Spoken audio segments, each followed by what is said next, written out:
శ్రీ మహావిష్ణువు చేసిన అసుర సంహారం గురించి చర్చ జరుగుతున్న సమయంలో శ్రీహరి చేతిలో ఉండే సుదర్శనుడు అహంకారంతో తన వల్లే శ్రీ మహావిష్ణువు అసుర సంహారం చేయగలిగాడని, తాను లేకపోతే శ్రీహరి ఏమీ చెయ్యలేడు కాబట్టి ఆ కీర్తి ప్రతిష్టలన్నీ తనకే దక్కాలని శ్రీ మహావిష్ణువుతో అన్నాడు.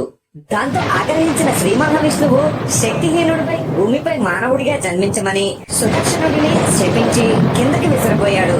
సుదర్శనుడు తప్పు తెలుసుకుని తనని క్షమించమని శ్రీహరిని ప్రాధేయపడ్డాడు.